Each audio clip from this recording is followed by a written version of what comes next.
మిత్రులారా, నమస్తే. పవిత్ర ప్రణయగాథ నలదమయంతుల చరిత్రకు హృదయపూర్వక స్వాగతం. నలమహారాజు గుణగణాలను మానవ భాషలో కీర్తిస్తున్నటువంటి ఆ రాజహంస దమయంతితో ఇలా అంది: ఓ దమయంతి, నీ అందం రాజలోకాన్ని కలవరపరుస్తోంది. కానీ ఆ రాజులందరిలో ఓ రాజు నీ మనస్సుకు నచ్చే రాజు. అతడే మహావీరుడు, శూరుడు అయిన నలచక్రవర్తి. నీ ప్రేమకు తగిన వలపుల రాజు, సుందరమూర్తి, మధుర హృదయుడు. నే చూసిన రాజచక్రంలో తలమానికం లాంటివాడు. అట్టివానిని భర్తగా పొందిన యువతిదే ఈ లోకంలో అదృష్టం.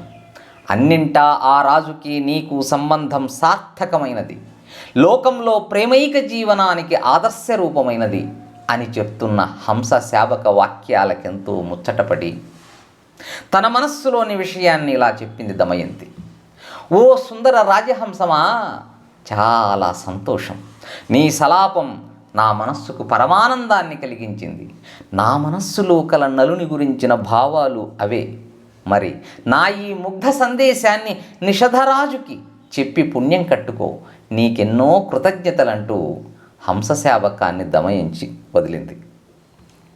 ఆ విధంగా నలునికి దమయంతికి ప్రేమ సందేశాలను అందించి వారి లేత ప్రేమల బంధాలని దృఢతరం చేసి తన దారిన పోయింది ఆ రాజహంస. ఆ హంస మాటలతో పెరిగే ప్రేమ పాశాలలో బద్ధులైపోయారు నలదమయంతులిద్దరూ. నాటి నుంచి దమయంతి నలుడి వలపు తలపులలో చిక్కుకొని చిక్కిపోజొచ్చింది. చెలికత్తెలతో ఉల్లాస విలాస సలాపాలు చాలా తగ్గించేసింది. ఏకాంతంగా ఏదో తలపోయసాగింది. అలంకరించుకోవడంలో అశ్రద్ధ వహించింది. నిషధపురం వైపే చూపు, అదే తలంపు. అతడే హృదయ వినోద పరాయణుడు. ఇలాంటి వైనాన్ని పసికట్టిన వనితలు దమయంతి మనోవేదనకు కారణాలను విదర్భదేశ ప్రభు అయిన భీమరాజుకి విన్నవించారు. తన కుమార్తె దమయంతి వివాహ వయస్సునకు తగినదైనదనే వార్త వినగానే భీమరాజు తన గారాబు పట్టికి తగిన వరుడెవరై ఉండునా అని, అట్టివాడు ఎలాంటివాడు, ఎంతటివాడు, సమబుజ్జి అయినవాడు ఎవరా అని యోచించి సమస్యకి పరిష్కార మార్గం కనబడక స్వయంవరాన్ని ప్రకటించాడా భీమరాజు. దమయంతి స్వయంవర వార్తలు నలుదిక్కులా పూల పరిమళంలా వ్యాపింపసాగాయి. స్వయంవర వార్తలు వింటున్న రాకుమారులు పలు రకాల ఊహాగానాలు చేయసాగారు. తననే దమయంతి వరించును, తనదే స్వయంవర విజయం అని ఉవ్విళ్ళూరుతూ క్రొంగొత్త వేషభాషలలో శిక్షితులు కాజొచ్చిరి. నేను ముందు అనుకుంటూ వివాహ నేపథ్యముతో కొందరు రాకుమారులు అతివేగంగా కుండినపురానికి విచ్చేయజొచ్చిరి.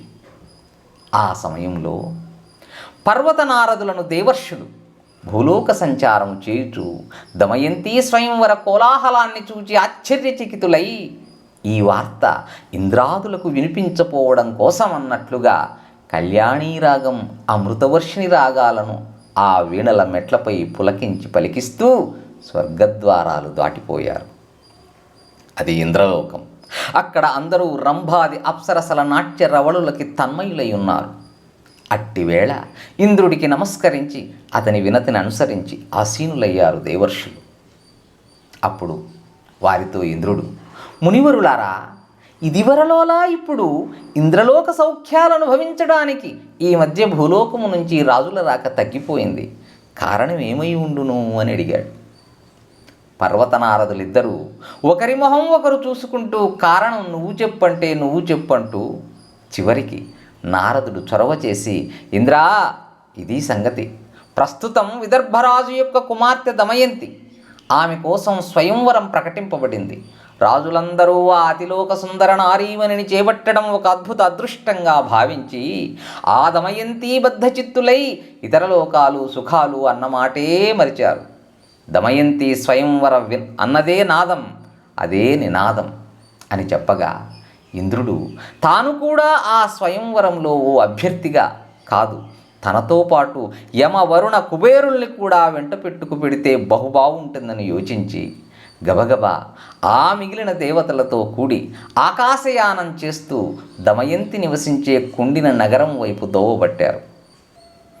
దమయంతి స్వయంవరానికి కుండిన నగరానికి వెడుతున్న రాజవరులతో పాటు నలుడు కూడా మంచి సరదాగా వరవేషం దాల్చి రథారూఢుడై కుండిన నగర సమీపానికి వచ్చాడు. ఆ సమయమందు ఆకాశము నుండి క్రిందికి దిగి వస్తున్న ఇంద్ర యమ వరుణ కుబేరుల విమానాన్ని నలచక్రవర్తి చూశాడు. ఆశ్చర్యంగా ఆ దేవ విమానం తన ఎదుటనే ఆగింది. దాని నుండి ఆ నలుగురు వరవేషం ధరించి మనోహరాకారుడై ఉన్న నలచక్రవర్తిని పలుకరించారు. ఓ భూపతి, నువ్వు చూడగా పరోపకార సమర్థుడవగు రాజుగా తోస్తున్నావు. నువ్వు మాకు ఉపకారం చేసి పెట్టాలి అనగా దేవతలతో నలుడిలా అన్నాడు. అయ్యా, మీరు కోరినట్లే చేస్తాను. కానీ అసలు మీరెవరు? నే చేయవలసిన కృత్యమేమిటి అంటున్న నలుణ్ణి చూసి, అగా చెప్తా. మేం నలుగురం దిశాధిపతులం. నేను ఇంద్రుణ్ణి, ఇతడు యముడు, ఆయన వరుణుడు, ఆయన కుబేరుడు. మేం ప్రస్తుతం ప్రఖ్యాత సుందరైన దమయంతి స్వయంవరానికి విచ్చేశాం. మమ్మల్ని గురించి ఆ చిగురుబోనికి ముందుగా ఇంచుక పరిచయ వాక్యాలు చెప్పాలి. అలా చేస్తే ఆమె మమ్మల్ని వరిస్తుంది అని అనగా నలుడు నమ్రత చూపుతూ, దేవతలారా, మీరున్నూ నేనున్నూ ఒకే పని మీద ఇక్కడికి అంటే దమయంతి స్వయంవరానికి వచ్చాం కదా, అటువంటప్పుడు నన్ను మీరెట్టి పనికి వినియోగించడం తగినదేనా అని. అయితే మీ వంటి వారికి ఉపకారం చేయవలసిందే. అన్నమాటను విడనాడను, అట్లు చేయుట తప్పుదమే అగును. కానీ దమయంతికి మేము పరిచయం చెయ్యాలంటే ఆమె ఉండే అంతఃపురాన్ని ప్రవేశించాలి. అంతఃపురానికి పరపురుషులకు ప్రవేశం ఉండదు కదా, ఎట్లు పోగలను? ఇది ఎట్లు సంభవం స్వాములారా అని ప్రశ్నించాడు నలుడు దేవతల్ని. ఆ మాటలు విన్న దేవతలు చిరునవ్వు నవ్వి, ఓయి నిషధేశ్వర, రాజాంతఃపురం ఆయుధాలు ధరించిన భటులచే రక్షింపబడుగాక. అయినను సుఖంగా నీవు అంతఃపురిలోనికి ఏ ఆటంకము లేక ప్రవేశించగలవు. మేము నీకు శాంబరీ విద్యను ప్రసాదించుతున్నాము. దాని ప్రభావంచే నువ్వు ఇతరులకు కనరావు, ఇతరులు నీకు మామూలుగా కనబడతారు. నీకే ఆటంకము ఉండదు. ఇదే దేవకార్యం, నీకు శుభమగుగాక. మేమిచ్చటనే నీరాకకై ఎదురు చూస్తుంటాము. కార్యసిద్ధితో తిరిగి రమ్ము, పొమ్ము అని పలుకుతున్న ఇంద్రుడి వద్ద సెలవు గైకొని నలమహారాజు మాయావిద్యా ప్రభావముచే దేవకార్యం సాధించటానికి కృతనిశ్చయుడై దమయంతి అంతఃపురం వైపు నడుచుకుంటూ యువతుల రాకపోకలతో కళకళలాడుతూ చక్కగా అలంకరింపబడి ఉన్న పూల త్రోవలతో గుబాళించుతున్న అంతఃపురంలోనికి వెళ్ళాడు. ఓహో, ఎంతటి సౌందర్యం, అద్భుతం అని ఆశ్చర్యపడుతూ చక్కని అందవతులైన సఖీలతో సంసేవ్యమానురాలై వెన్నెల కుప్పల, కమ్మని కలువల రాశిలా, నవ్వుల సొబగుల మూర్తిలా ఉన్న దమయంతిని అల్లంత దూరములో కనుల వైభవంగా దర్శించాడు. కొద్దిసేపు అలా చూస్తూ నిశ్చేతనుడై, నిశ్చేష్టుడై, కింకర్తవ్యత మూఢుడై నిల్చుండిపోయాడు ఆ నలమహారాజు. ఒక్కసారి కనులు నులుముకొని మిలమిలలాడే కనులతో మళ్ళీ ఆ అపురూప సుందరతర దృశ్యాన్ని తిలకించాడు. పలు రకాల చూపులతో ఆమెను ఇంకా ఇంకా చూడాలనిపిస్తూ ఉంటే చూస్తున్నది నమ్మలేక ఆ దమయంతిని అలానే చూస్తూ ఉండిపోయాడు. హంస చెప్పి వ్రాసి ఇచ్చిన చిత్తరువు కంటే ఎన్నో రెట్లు అత్యంత సుందర నవమాలికా కుసుమ శోభల పంటలా ఉన్న దమయంతిని చూశాడు. దేవతా స్త్రీల సౌందర్యాన్ని మించిన సౌందర్య దేవత దమయంతి అనుకుంటూ ఆమె విరహ వేదనలో పరవశం పొందాలో మానాలో అర్థం కాక కలవరపడుతున్న మనస్సుతో మెల్లిమెల్లిగా నడుచుకుంటూ నిజదర్శనంతో నిలిచాడు ఆమె ముందు. నూరుగురు చెలులు ఒక్కసారి తమ ఎదుట ఆకాశములో కనబడిన హరివిల్లులా దర్శనమిస్తున్న నలుణ్ణి చూశారు. చూడగానే శృంగార రస ప్రవాహ తరంగాలలా ఉన్న ఆ సఖురాన్నందరూ లేచి నిలబడి ఆ రాజుకి స్వాగతం పలికారు. అగ్రశ్రేణి సుందరాకారుల పోలికలతో మదనుడు వైజయంతుడు అన్నట్లుగా ఉన్న నలమహారాజుని ఎదుర్కొని తీసుకొచ్చి చక్కని ఆసనంపై కూర్చుండజేశారు.